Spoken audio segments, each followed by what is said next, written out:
Big firms like BlackRock and Robinhood are putting pressure on the big banks. The Federal Reserve has even said that banks can now offer crypto services and help crypto customers. All of this has happened in the last week or two. It's hard to believe. We are also aware that banks have recently met with government officials to push for the availability of safekeeping services for digital assets like Bitcoin. Update crypto standards and let banks take part in crypto. Several banks have met with government officials to push the idea of storing Bitcoin assets and tokenized deposits, which could put some checking accounts on blockchains. The rains are beginning to show. The FDIC plans to change the rules that banks must follow when dealing with cryptocurrency. The goal is to let banks do some crypto actions without first getting permission from the government.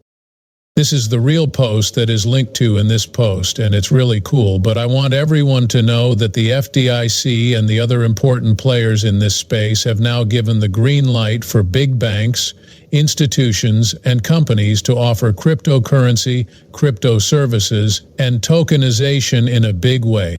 Because the total market size for tokenization is in the quadrillions of dollars, that's what this page is mostly about.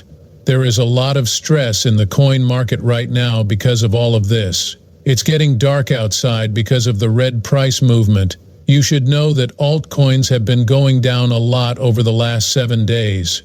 In the past week alone, we've seen drops of 40%, 30%, and 20%.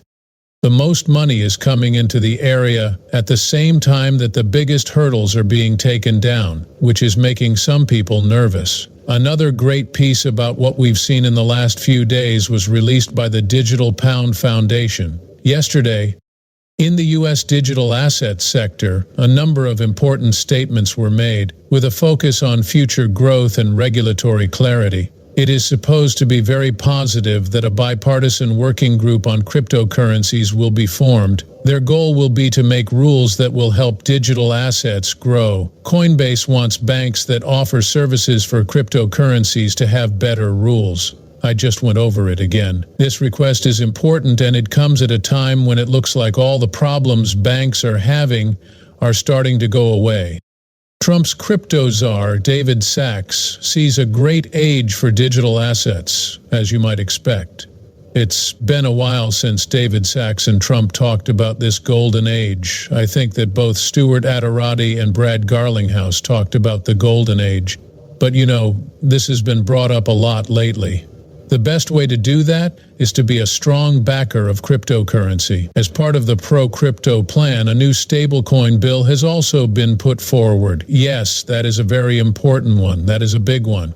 Because there is both the stablecoin bill itself, which is great, and the Guiding and Establishing National Innovation for U.S. Stablecoins Act. It's called the Genius Act. This clearly defines payment stablecoins as digital assets with a fixed monetary value, like the US dollar, and sets clear rules for how they can be regulated. This is important. At the bottom there is a breakdown that says this is different from the previous administration's plan, which was slowed down by the Ripple v. SEC case. The U.S. is setting itself up to be a leader in the use of digital assets both at home and around the world by taking these steps. Remember that these bills and actions are making it possible for everything we've been talking about on this channel for years to come true. This includes the Internet of Value, tokenization on a big scale, and banks offering cryptocurrency services. That is a pretty big one. I think a lot of people don't know how important that is. Again, because a lot of people still don't know much about cryptocurrency, even though they see it, don't they? For example, tomorrow they might see Bitcoin trade at $1 million. The value of all cryptocurrencies on the market can be anywhere from $10 trillion to $50 trillion. We'll just say that it's somewhere between $10 and $50 trillion. They can see that the world's most famous people back cryptocurrency. They still don't want to touch it. Why? Because they are scared of cryptocurrency, you know? Since we've heard this a lot over the last, say, few years, they are afraid of these talks. But people only use these apps with banks they know and trust. All of a sudden their bank tells them that they are going to add coin services to their app. You can now buy, sell, and trade cryptocurrency through your banking app. What number of people let down their guard and think, well, if my banks offer these crypto services, seems like something I could trust, right? A lot of them start to pour money into the cryptocurrency market all at once. Do you know that it won't be all of these coins? As an example, we won't be able to use the banking app to buy Trump coin, Dogecoin, or other related items. It will be a lot like your IRA with I Trust Capital. The projects you work on will have a solid base and clear uses. I think that many of the coins in coin market caps made in America part would be on the list of things that banks might give out. For that reason, you will look at this and decide that yes, it will be XRP.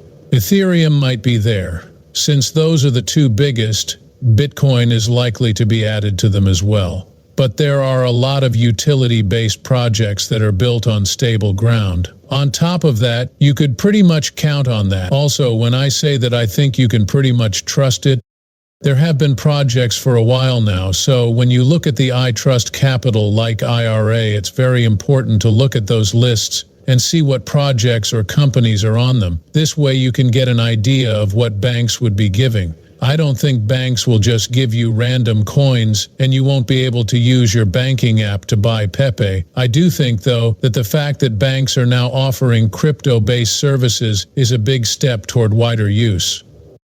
Some of them are already doing it. If you look closely at some of these platforms like Morgan Stanley, they have said that they would like to add coin trading and storage to their e-trade platform.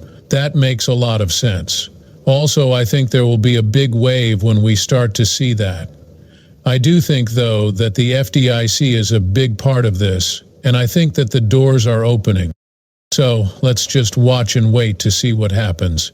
But ladies and gentlemen, the most important basic moves are happening behind the scenes right now. That being said, I hope this video was fun for everyone. Sign up for notifications on to get more free stuff if you liked it. Feel free to follow me on Twitter and join the free Discord link below. That being said, this is Nick, guys. Thank you for looking at...